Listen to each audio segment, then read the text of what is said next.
भगवान से प्रश्न करते हैं। गरुड़वाच एकादश दिनस्यापि विधिं ब्रूहि सुरेश्वर वृखोद सर्ग विधानम चा बद में जगदीश्वर। गरुड़ जी ने कहा, हे जगदीश्वर, 11वें दिन के कृत्य का विधि विधान से फिर आप वर्णन करें। हे जगदीश्वर, वृखोत्सर की विधि बताइए। श्री भगवान वाच, भगवान बोले कि एकादशे हनि गंतव्यम प्रातरेव जलाशये और्ध्वदेह क्रिया सर्वा करणीया प्रयत्नतः निमंत्रेत ब्रह्मराशो वेदशास्त्रोपरायणान् प्रार्थयेत प्रेत मुक्तिं च नमस्कृत्य कृतांजलिः स्नान संध्यादिकं कृत्वा आचार्योपशिर्भवेत् विधानं विधवत् कुर्यात् एकादश दिनोचितम् अमन्त्रं कार्ये श्राद्धं दशाहवनाम गोत्रतः एकादशे हनि प्रेतस्य दद्यात् पिंडं समंत्रकम्। भगवान कहते हैं, गरुड़ जी 11वें दिन प्रातः काल ही जलाशय पर जाकर प्रयत्न पूर्वक सभी और्दैहिक क्रिया को करना चाहिए। वेद और शास्त्र के अभ्यासी ब्राह्मण को निमंत्रित करें, हाथ जोड़ करके नमस्कार करें और उनसे प्रेत मुक्ति के लिए प्रार्थना करें। आचार्य भी स्नान संध्या से निवृत्त होकर के पवित्र हो 11वें दिन के लिए उचित कृत्यों को विधिवत और विधि विधान से प्रारंभ करना चाहिए। 10 दिन तक मृतक के नाम और गोत्र का उच्चारण करते हुए पिंडदान किया गया। 11वें दिन फिर मंत्र के सहित पिंडदान करना चाहिए। स्वर्ण के भगवान विष्णु की, चांदी की ब्रह्मा जी की, तांबे की भगवान शंकर की, लोहे की यमराज की प्रतिमा बनानी चाहिए। पश्चिम दिशा में गंगा जल से परिपूर्ण विष्णु कलश स्थापित करके उसके ऊपर पीले वस्त्र से बेशुद्ध भगवान विष्णु की प्रतिमा स्थापित करें।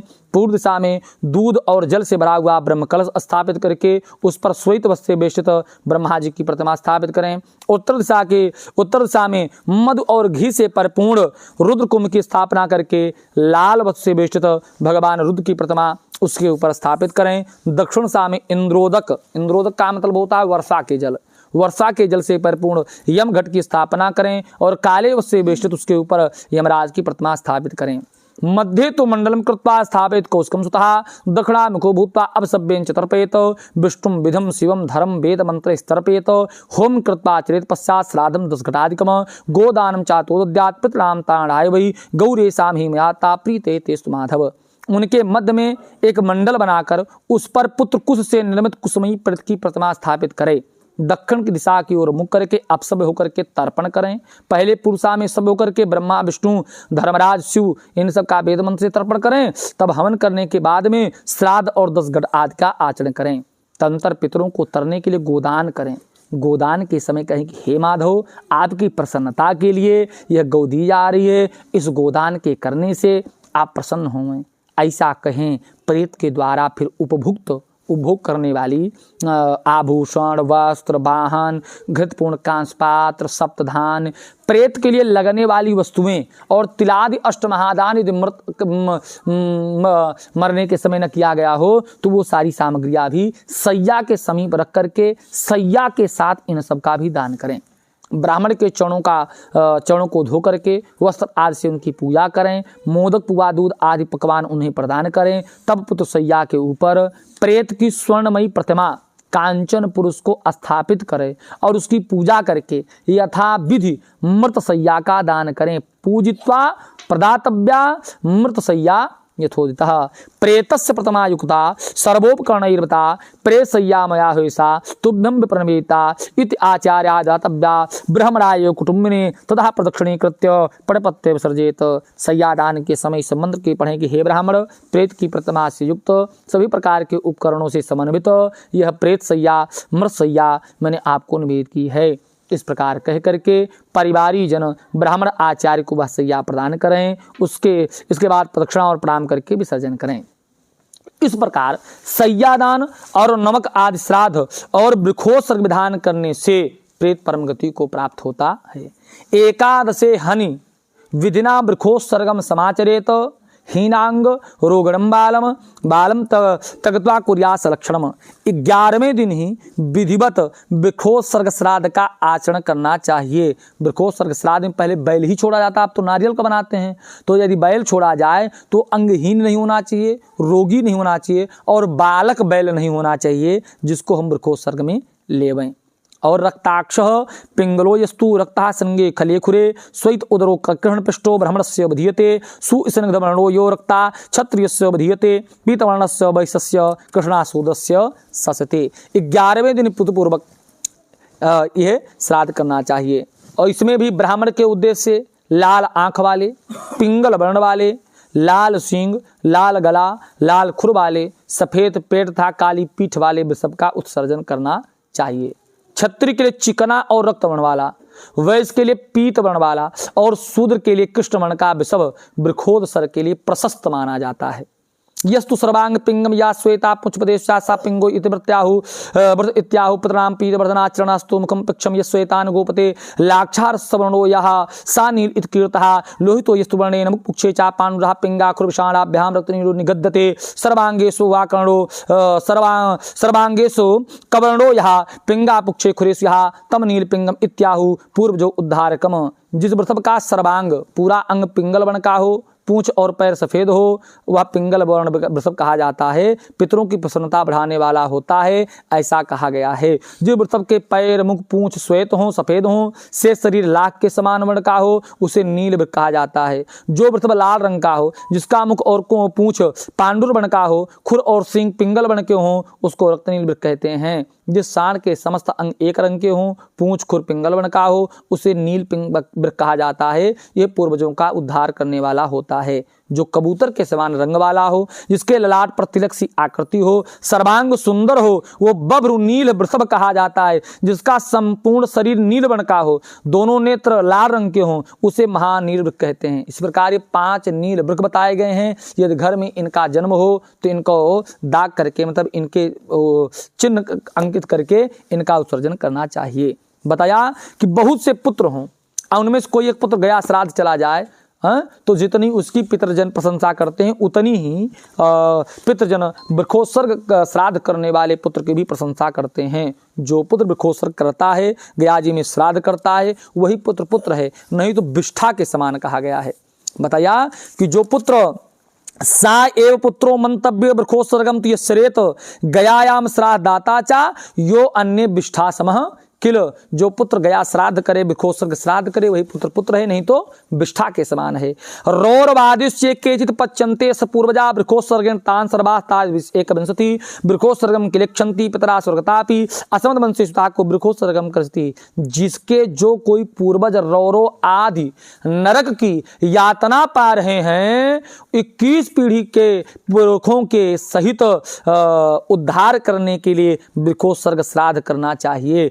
वृकोत्सर्ग श्राद्ध के करने से 21 पीढ़ी तक के पुरखों का उद्धार हो जाता है, जो रौरो आदि नरक में पड़े हैं। और जो हमारे पितर स्वर्ग में हैं, वह भी बार बार यह कामना करते हैं, चाहना रखते हैं कि हमारे वंश में ऐसा कोई सतपुत्र हो जो वृकोत्सर्ग श्राद्ध का आचरण करे। हम लोगों के निमित्त यह श्रेष्ठ वृष यज्ञ यानी वृकोत्सर्ग श्राद्ध करे, जिससे हमको और सुंदर मोक्ष की प्राप्ति हो गए।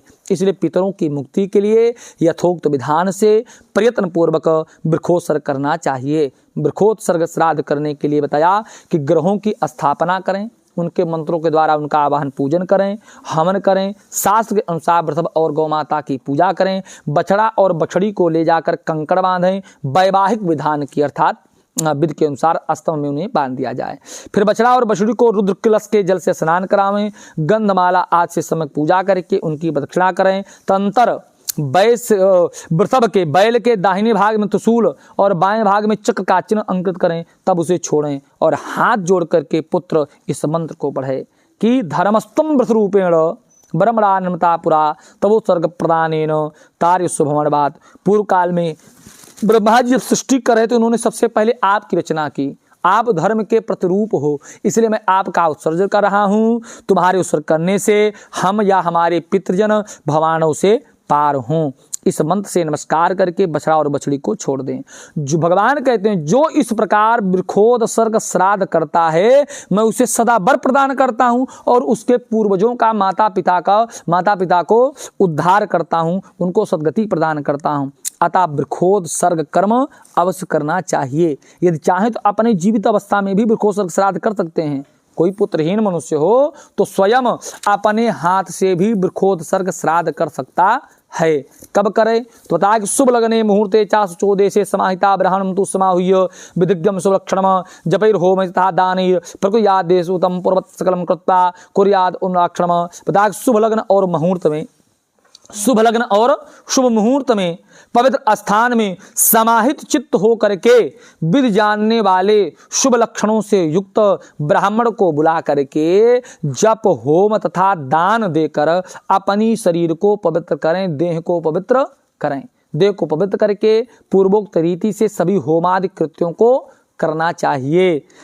इस कृत्य में शालिग्राम भगवान की स्थापना करके अपना वैष्णव श्राद्ध अपने द्वारा करना चाहिए। तंत्र अपना श्राद्ध करें और फिर ब्राह्मणों को दान दें। भगवान कहते हैं कि हे पक्षीराज गणों, अपुत्रवान अथवा पुत्रवान दोनों जो भी इस प्रकार वृक्षोत्सर्ग करता है उसकी सभी कामनाएं पूर्ण होती हैं। अग्निहोत्रादि यज्ञ से विविध प्रकार के दान करने से जो फल नहीं प्राप्त होता है वो वृक्षोत्सर्ग करने मात्र से प्राप्त हो जाता है। पता कि बाल्ये कौमारे पौगंडे यौवने वार्धके कृतम यत पापम तद विनश्येत वृक्षोत्सर्गान् संस्याः मित्रदोहि कृतघ्नस्य सुरापि गुरुतलपगाः ब्रह्मया हेमहारीया वृक्षोत्सर्गात् प्रमुच्यते तस्मात् सर्वप्रयत्नेन वृत्रयज्ञं समाचरेत वृक्षोत्सर्ग समं पूर्णमनाताजगत्रे। बाल्यावस्था में, कौमार अवस्था में, पौगंड अवस्था में, युवावस्था में, वृद्धावस्था में जो कुछ भी पाप मन वचन काया के द्वारा किया गया ये सब वृक्षोत्सर्ग करने मात्र से समाप्त हो जाते हैं। मित्र से द्रोह करने वाला, कृतघ्न, कृतघ्न माने किए गए उपकार को नहीं मानने वाला, गुरु पत्नीगामी, ब्रह्म हत्यारा, स्वर्ण की चोरी करने वाले, ये सब वृक्षोत्सर्ग करने मात्र से मुक्त हो जाते हैं। इसलिए हे गणों, सभी प्रयत्न करके वृक्षोत्सर्ग श्राद्ध करना चाहिए। तीन लोकों में वृक्षोत्सर्ग के समान कोई दूसरा ऐसा पुण्य कार्य नहीं है। लेकिन पति पुत्र वती नारी द्वयोर अग्रे मृता यदि वृक्षोत्सर्गम नयु कुर्यात् दद्यात् गाम च पैसबनीम। यदि पति और पुत्र दोनों के जीवित रहते यानी सधवा स्त्री की मृत्यु हो रही हो तो उसके निमित्त वृक्षोत्सर्ग श्राद्ध नहीं करना चाहिए। उसके निमित्त दूध देने वाली वछड़ा के सहित सवत्सा गाय का दान करना चाहिए। प्रथमं बाहदेस्तु स्कंदे पृष्ठे खेचर सापते नरके घोरी यावधू संपलम व्यम ताड़िस्तु निर्देष्टमहि सा नरहा कल्पर्यंतम यहनोक्ति यम यातनाम। यदि हम किसी बैल को इसी प्रकार जो भी बताया गया दाग करके चिन्ह करके छोड़ते हैं तो उस पर कोई, उसके पीठ पर कोई बोझा ढोता है, उससे कोई काम लेता है, उसके ऊपर लाठी से प्रहार करता है, तो सब कल्प पर्यंत नरक की यातना का उपभोग करते हैं। भगवान कहते हैं हे गुण, इस प्रकार वृक्षोत्सर्ग करके सपिंडीकरण के पूर्व षोडश श्राद्ध करना चाहिए। मैं तुमसे कहता हूँ तीन प्रकार के षोडश श्राद्ध बताए गए हैं। मलिन खोड़सी, उत्तम खोड़सी और मध्यम खोड़सी। ये तीनों खोड़सी श्राद्ध यानी 48 प्रणदान जिसके निमित्त नहीं किए जाएं उसके निमित्त यदि 100 बार गया जी में जा करके श्राद्ध कर दिया जाए फिर भी उसकी सदगति होने वाली नहीं है। पहली श्राद्ध का नाम क्या है? मलिन खोड़सी। मलिन खोड़सी में बताया कि स्थाने द्वार देशे चा अर्धमार्गे चितायाम सौहत के खष्टे असंचयने चा दशमे दशान्निका। पहला प्रणदान स्थान पर, दूसरा दरवाजे पर, तीसरा आधे मार्ग पर, चौथा चिता पर, पांचवा सौ के हाथ में, छठा अस्त संचय के दिन और 10 दिन तक एक एक प्रणदान। इस प्रकार 10 6 16 इस श्राद्ध विधि का नाम है मलिन खोड़सी श्राद्ध। और दूसरे श्राद्ध का नाम है मध्यम खोड़सी। प्रथमम विष्णुमे दद्यात्, द्वितीयम श्री शिवाय चा यम्यास, द्वितीयम श्री शिवाय चा यम्यास परिवार्तियम सोमराजम, चतुर्थम पंचमम चा अभिवान, अष्टमम कभिवान चा, सप्तमे कालम रुद्राम दद्यात्, अष्टमे नवमे पुरुषम दद्यात्, दशमे चा प्रेतस्यः, एकादशे विष्णुवे चा दद्यात्, द्वादशे ब्रह्मणे, त्रयोदशम पुनः विष्णुवे दद्यात्, चतुर्थम श्री शिवाय चा, पंचम यम्यास परिवार, षोडशम तत्पुरुषम दद्येत। पहला प्रणदान भगवान विष्णु को, दूसरा शिव जी को, तीसरा यमराज को, चौथा चंद्रमा को, पांचवा विवाहन को, छठा कपवाहन को, सातवां काल को, आठवां रुद्र को, नौवां पुरुष को, 10वां प्रेत को, 11वां भगवान विष्णु को, 12वां भगवान ब्रह्मा जी को, 13वां फिर भगवान विष्णु जी को, 14वां शिव जी को, 15वां यमराज को, 16वां तत्पुरुष को। इस प्रणदान विधि का नाम है मध्यम खोड़सी श्राद्ध। और 12 प्रतिमासेषु पाचकम त्रैपाचकम ऊनखाणमासकम न्यूनाधिकम तथा 12 महीने के 12 प्रणदान, तीसरे पक्ष में त्रैपाचिक, 5.5 महीने पर ऊनखान मासिक और 11.5 महीने पर ऊनाब्दिक। इस प्रकार 12 4 16 इस श्राद्ध विधि का नाम उत्तम खोड़ श्राद्ध। इसलिए इस तरह ये 3 खोड़ती श्राद्ध, मलिन खोड़ती, मध्यम खोड़ती और उत्तम खोड़ती, 48 पिंडदान जिनके निमित्त नहीं किए जाते हैं उनके लिए 100 बार गया जी में भी श्राद्ध कर दिया जाए तब भी उनकी सद्गति होने वाली नहीं है। उपकाराय भृतुता पतिव्रति जीवितम सफलम यस्याम स्वामिन मजे तो अत्कसित प्रमाद मृत्यु नवे संस्कार क्रमम कुर्याद विधि। आगे भगवान कहते हैं कि हे गरुण, जो स्त्री अपने मृत पति की और दैहिक क्रिया क्षया श्राद्ध, वार्षिक श्राद्ध, पाक्षिक श्राद्ध, महालय श्राद्ध करती है वह सती के समान ही सुंदर गति को प्राप्त करती है, क्योंकि वह मरे हुए स्वामी का भजन कर रही है, उसके उपकारार्थ पुत्रों के द्वारा श्राद्धादि कर्म करा रही है। आगे भगवान कहते हैं यदि कोई प्रमाद से आग में जल करके अथवा जल में डूब करके मरता है तो उसके सभी संस्कार यथाविधि करने चाहिए। यदि प्रमाद से स्वेच्छा से अथवा सर्व के द्वारा मृत हो जाए तो दोनों पक्षों की पंचमी तिथि को नाग की पूजा करनी चाहिए। पृथ्वी पर पीठी से फण की आकृति वाले नाग की रचना करके सफेद पुष्प तथा सुगंधित चंदन से उसकी पूजा करें, धूप दीप देवें, तंडुल और तिल चढ़ावें, कच्चे आटे का नैवेद्य दूध अर्पित करना चाहिए। शक्ति हो यदि सामर्थ्य हो तो स्वर्ण नाग और गाय को ब्राह्मण को दान करें। तंत्र हाथ जोड़कर कहें नागराज प्रसन्न हो, इस प्रकार कहना चाहिए। अपनुस्तेषां प्रकुर्वीत नारायण बलिम क्रियाम यदा लब्धन्ते सर्वा समुचिते सर्पातकैः, और उसके पश्चात समय पर उस जीव के उद्देश्य से नारायण बलि क्रिया करनी चाहिए। ऐसा करने से मृत व्यक्ति सभी पातकों से मुक्त हो स्वर्ग प्राप्त करते हैं। इस प्रकार संपूर्ण क्रिया करके 1 वर्ष तक अन्न और जल के सहित घट का दान करना चाहिए, अथवा संख्या के अनुसार जल के सहित पिंडदान करना चाहिए। इस प्रकार 11वें दिन श्राद्ध करके फिर 12वें दिन सपिंडीकरण और सूतक बीत जाने पर सय्यादान और पददान करना चाहिए। श्री गरुड़ पुराणे सारुद्धार एकादश महात्म्य नारायण चरण कमल अर्पणमस्तु। बोले गदाधर भगवान की